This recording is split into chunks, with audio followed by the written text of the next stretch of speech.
আসসালামু আলাইকুম। জানিয়ে দেব এই মুহূর্তে হাতে পাওয়া সর্বশেষ ভয়ঙ্কর কিছু আন্তর্জাতিক আপডেট বাংলা সংবাদ। শুরুতেই থাকছে সংবাদ শিরোনাম। শুরুতেই জানিয়ে দেব গাজায় ইসরায়েলি হামলায় নিহত ৬২,০০০ ছাড়ালো। সর্বশেষ থাকছে গ্রেটার ইসরায়েল ধারণার জন্ম হলো যেভাবে। এখন শুনছিলেন সংবাদ শিরোনাম, এবার বিস্তারিত। প্রিয় দর্শক, আপনি যদি এই চ্যানেলে নতুন হয়ে থাকেন, ভিডিওটি দেখতে দেখতে চ্যানেলটি সাবস্ক্রাইব করে আমাদের সাথেই থাকুন। গাজায় ইসরায়েলি হামলায় নিহত ৬২,০০০ ছাড়ালো। গাজায় চলমান ইসরায়েলি আগ্রাসনে নিহত ফিলিস্তিনির সংখ্যা ৬২,০০০ ছাড়িয়ে গেছে। প্রায় ২ বছর ধরে চলা ইসরায়েলি হামলায় তারা প্রাণ হারিয়েছে। মঙ্গলবার আল জাজিরার এক প্রতিবেদনে তথ্য জানানো হয়েছে। প্রতিবেদনে বলা হয়েছে, ইসরায়েলের অবরোধ উপত্যকায় জনগণ অবিরাম বোমাবর্ষণ করছে, ফলে উপত্যকায় কোনো জায়গা এখন আর নিরাপদ নয়। এছাড়া দেশটির হামলায় ক্ষুধা সমস্যা প্রকট আকার ধারণ করছে। পরিবারের জন্য খাদ্যের সন্ধানে মরিয়া মানুষদের প্রতিদিন হত্যা করা হচ্ছে।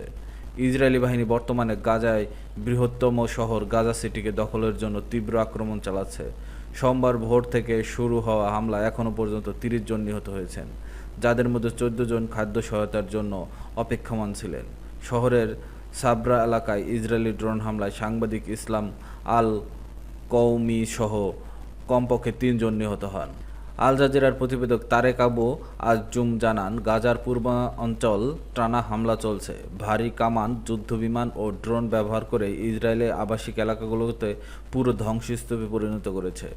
গাজার স্বাস্থ্য মন্ত্রণালয় জানিয়েছে, গত ২৪ ঘন্টায় অনাহারে আরও ৫ জনের মৃত্যু হয়েছে, যাদের মধ্যে ২ জন শিশু। এখনও পর্যন্ত দুর্ভিক্ষে মারা যাওয়া মানুষের সংখ্যা বেড়ে দাঁড়িয়েছে ২৬৩, আর তার মধ্যে ১১২ জন শিশু। জাতিসংঘের বিশ্ব খাদ্য কর্মসূচি জানিয়েছে, গাজায় ৫ বছরের নিচের প্রায় ৩,২০,০০০ শিশু এখন তীব্র অপুষ্টিকর ঝুঁকিতে রয়েছে। খাদ্য, পানি ও ঔষধের প্রবেশে বাধা থাকায় পরিস্থিতি আরও জটিল হয়ে উঠেছে। এদিকে কাতার ও মিশরের মধ্যস্থতায় প্রস্তাবিত একটি ৬০ দিনের যুদ্ধবিরতিতে সম্মতি দিয়েছে হামাস। প্রস্তাবটি কার্যকর হলে গাজায় আটক অর্ধেক ইসরায়েলি বন্দী মুক্তি পাবে এবং ইসরায়েলি কারাগারে আটক কিছু সংখ্যক ফিলিস্তিনিও মুক্তি পাবে। তবে ফিলিস্তিনিরা বলছে, এর আগেও বহুবার যুদ্ধবিরতির ঘোষণা এসেছে, কিন্তু বাস্তবে তা কার্যকর হয়নি। উল্লেখ্য, ফিলিস্তিনের অবরুদ্ধ গাজায় ইসরায়েলি হামলায় সৃষ্ট ধ্বংসস্তূপ পরিষ্কার করতে অন্তত ১৫ বছর সময় লাগবে। এজন্য প্রতিদিন ১০০টি লরি ব্যবহার করতে হবে। জাতিসংঘের হিসাব মতে গাজায় ভবন ধসে এ পর্যন্ত ৪২ মিলিয়ন টনেরও বেশি ধ্বংসস্তূপ জমা হয়েছে। এই ধ্বংসস্তূপগুলো যদি একসঙ্গে এক জায়গায় রাখা যায়, তাহলে তা মিশরের ১১টি গ্রেট পিরামিডের সমান হবে। এই ধ্বংসস্তূপ সরাতে ব্যয় হবে ৫০০ থেকে ৬০০ মিলিয়ন মার্কিন ডলার, বাংলাদেশি মুদ্রায় ৭,০০০ কোটি টাকারও বেশি। ইউএন এনভায়রনমেন্ট প্রোগ্রামের হিসাব অনুযায়ী গাজায় ১,৩৭,২৯৭টি ভবন ক্ষতিগ্রস্ত হয়েছে, যা অঞ্চলটির মোট ভবনের অর্ধেকেরও বেশি। ক্ষতিগ্রস্ত ভবনের মধ্যে ১/৪ পুরোপুরি বিধ্বস্ত হয়ে গেছে। এছাড়া ১ মারাত্মকভাবে ক্ষতিগ্রস্ত হয়েছে এবং ১/৩ বেশ খানিকটা ক্ষতিগ্রস্ত হয়েছে। এসব ভবনের ধ্বংসস্তূপ সরিয়ে ফেলার জন্য ২৫০ থেকে ৫০০ হেক্টর জমির প্রয়োজন পড়বে। গ্রেটার ইসরায়েলের ধারণা জন্ম যেভাবে হলো। বাইবেলে বর্ণিত ইহুদিদের জন্য প্রতিশ্রুত ভূমি প্রতিষ্ঠা করতে চায় ইসরায়েল। তাই জন্মলগ্ন থেকেই এই ধারণার উপর ভিত্তি করে ইসরায়েল নিজ রাষ্ট্রের সীমানা বাড়িয়েছে। দেশটির ডানপন্থী রাজনীতিকরা এই ধারণার কট্টর সমর্থক। তবে সম্প্রতি সেই ভাবনায় ঘি ঢেলেছে ইসরায়েলি প্রধানমন্ত্রী বেনিয়ামিন নেতানিয়াহু। বলেছেন, গ্রেটার ইসরায়েল ভিশনের সঙ্গে তিনিও সহমত। নেতানিয়াহুর এমন মন্তব্য চটেছে আরব দেশগুলো। গ্রেটার ইসরায়েল প্রতিষ্ঠা পেলে অস্তিত্ব থাকবে না কয়েকটি আরব দেশের। কিন্তু কিভাবে এলো এই গ্রেটার ইসরায়েল প্রতিষ্ঠার ধারণা, আর কেনই বা ইসরায়েল একটি ইহুদি রাষ্ট্র প্রতিষ্ঠায় মরিয়া?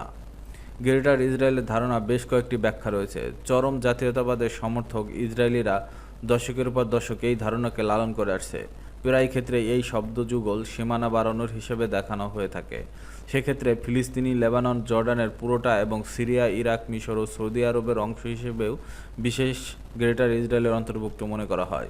অবশ্য ১৯৬৭ সালে ইসরায়েলের দখল করে নেওয়া অঞ্চলকে এই গ্রেটার ইসরায়েলের অংশ হিসেবেও বোঝায়।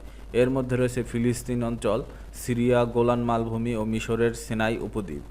নেতানিয়াহুর মন্তব্য সম্প্রতি হলেও গ্রেটার ইসরায়েলের ধারণা নতুন নয়। আবার এ নিয়ে স্পষ্ট কোনো কিছু বলাও নেই। গ্রেটার ইসরায়েল এই ধারণার আধুনিক রূপকার থিওডর হার্টজেল। তিনি রাজনৈতিক জয়নবাদকের জনক। নিজের ডায়েরিতে হার্জেল লিখেছেন, ইহুদি রাষ্ট্র মিশর থেকে ধরে ইউফ্রেটিস নদী পর্যন্ত হওয়া উচিত। এই বাক্যাংশ তিনি বুক অব জেনেসিস থেকে নিয়েছেন। সেখানে বলা হয়েছে, ইব্রাহিম আলাইহিসসালাম ও তার বংশধরদের মিশর থেকে ইউফ্রেটিস পর্যন্ত জমির উপর মালিকানা দিয়েছে স্রষ্টা। আবার কেউ কেউ এই ধারণা বিকল্প আরেকটি ভার্সন উপস্থাপন করেছেন। তাদের বিশ্বাস, বুক অব ডিউটোরনিয়মিতে স্রষ্টা মুসা আলাইহিসসালামকে নির্দেশ দেন ইসরায়েলিদের নিয়ে ফিলিস্তিন, লেবানন পুরোটা এবং মিশর, জর্ডান ও সিরিয়ার অংশ বিশেষ নিয়ন্ত্রিত নিতে। এই অংশের বিশ্বাস, গ্রেটার ইসরায়েল বলতে এই ভূমির কথা বলা হয়েছে। কেউ আবার বুক অব স্যামুয়েলের বরাতে ফিলিস্তিন, লেবাননের পুরোটা এবং জর্ডান ও সিরিয়ার অংশ বিশেষকে গ্রেটার ইসরায়েল হিসেবে মনে করেন। অনেক ইসরায়েলির বিশ্বাস, গ্রেটার ইসরায়েল কেবল রাজনৈতিক অভিলাষ নয়, বরং ঐশ্বরিক ম্যান্ডেট, যা বাস্তবায়ন করতে হবে, কারণ এসব ভূমির উপর নিজেদের নিয়ন্ত্রণ প্রতিষ্ঠাকে তারা বৈধ মনে করে। যদিও 1948 সালে ইসরায়েলের রাষ্ট্র প্রতিষ্ঠার পর থেকে এখন পর্যন্ত সীমানা নির্ধারণ করা হয়নি। 1967 সালে 6 দিনের যুদ্ধে ফিলিস্তিনের গাজা, পশ্চিম তীর, সিরিয়ার গোলান মালভূমি ও মিশরের সিনাই উপদ্বীপ দখল করে নেয় ইসরায়েল। সামরিক শক্তি প্রয়োগ করে এটাই ছিল ইসরায়েলের সীমানা বাড়ানোর প্রথম বড় ধরনের প্রচেষ্টা। অবশ্য পরে এক শান্তি চুক্তির মাধ্যমেই সিনাই মিশরকে ফিরিয়ে দেওয়া হয়।